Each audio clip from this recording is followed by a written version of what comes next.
No niin, katsotaan tästä pikainen esittelyvideo tuosta Efixin ESTER 10 automaattiohjauksesta.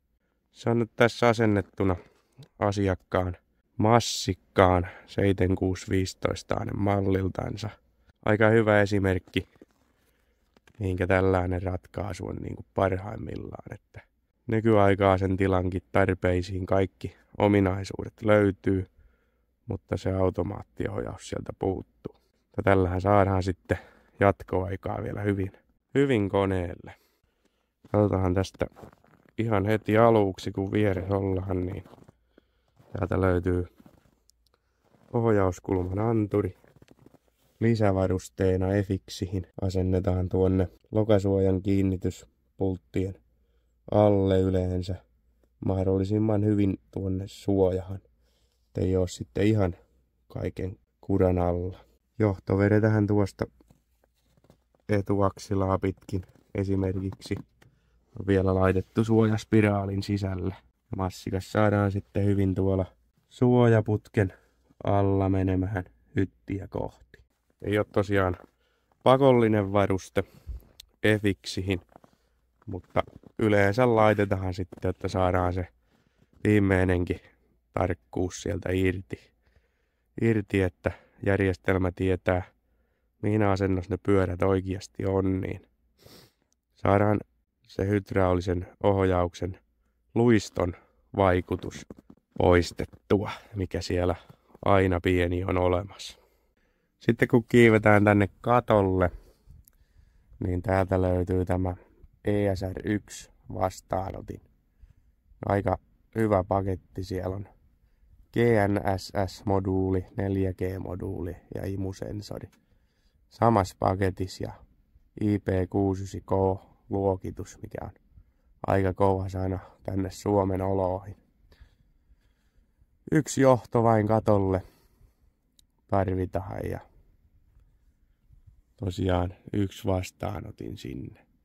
Tässä nyt asennettu pulteilla tänne katon luukkuhun, puhaltimen huoltoluukku, kun tuo nyt sitten on, ja sieltä saadaan sitten luukun välistä johtokin tuotua katolle, eikä tarvita erillistä läpivientiä tässä tapauksessa. Siinä voi käyttää hiukan luovuutta, että kuinka se sinne asennellaan.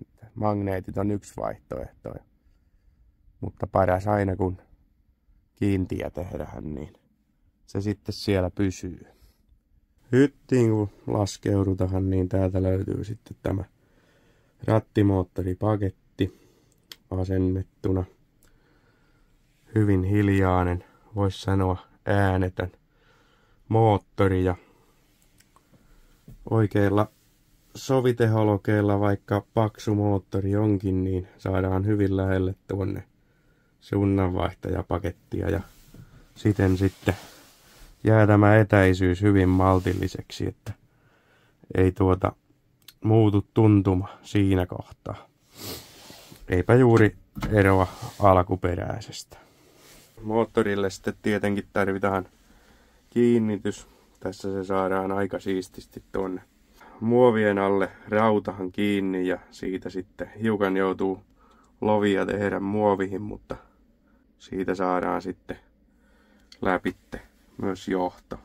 Tänne on sitten vielä asenneltu etäkäyttönappi käsinojahan, niin saadaan tuolta käyteltyä ohjausta.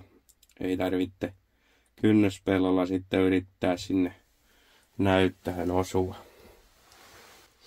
Näyttö on sitten täällä asenneltuna RAM-kiinnikkeellä tuonne oven putkeen, ja johdot viety sitten tuosta oven putkea pitkin myöskin muovien alle piiloon. Sitten jos katsotaan tätä näyttöä tästä pikaisesti läpi, niin täältähän löytyy linjanteko ensiksi tuolta. Pari vaihtoehtoa, kaare ja suora AP-linja siitä pikana. Linjan siirto, saadaan keskitettyä linja siihen mihin ollaan, tai sitten siirreltyä oikealle vasemmalle. Ja sitä voidaan tuosta sitten muuttaa, että paljonko se tuosta sitä siirtelyä. Täältä saadaan vaihdettua seuraava ajolinja, jos on pari samalla pellolla. Täällä ei nyt ole kuin yksi, niin se ei tee mitään. Täältä sitten hiukan lisää pikasäätöä sieltä. Voidaan vähän lennosta tehdä pientä hienosäätöä ohjaukselle. Maalaus on siinä. Tai sitten se voidaan laittaa pelaamaan yhdessä tuon automaattiohjauksen kytkennän kanssa. Työlaitejutskia sieltä pääsee leveyttä muuttamaan ynnä muuta. Isopus löytyy myös sieltä, jos sellainen on käytössä. Siitä sitten vähän kirkkautta voi muutella. Tommonen yöllä nyt ei näy mitään, mutta ei sitten ota silmiin. Ajo siitä päälle. Täältä löytyy tehtävätiedot. Voi aloittaa uuden siitä historiankin näköä. Ja saa vietyä sitten pihalle näitä raporttia täältä, jos sellaiselle on tarve. Sitten täältä reunasta löytyy tarkennustiedot. Nyt ollaan yhdistetty RTK2 Go-palvelun kautta tukiasemahan. Ja senttimetrin tarkkuus siellä on tällä hetkellä. Sieltä vähän zoomausta saa ja sitten jos on kamera käytössä, niin se tulee sitten tuosta taustalle näkyviin. Tähän koneeseen ei sitä asiakkaan toiveesta vielä asenneltu.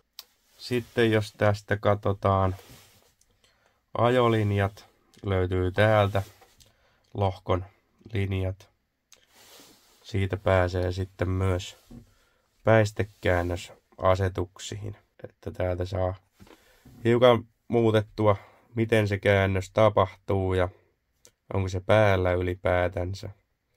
Sitten saadaan se automaattinen päistekäännös päälle. Ensimmäisen linjan jälkeinen kääntösuunta siitä. Ja sitten jos halutaan ohittaa linjoja ja ajaa vaikka joka toiseen, niin se onnistuu tuosta. Täältä sitten vielä saa lisättyä sitten ajolinjaa. Siellä on hiukan enemmän vaihtoehtoja kuin siellä pikavalikossa. Löytyy varmasti kyllä joka tarpeeseen oma. Maatilat. Täältä löytyy pellot. Sieltä mennään vielä eteenpäin lisätiedot.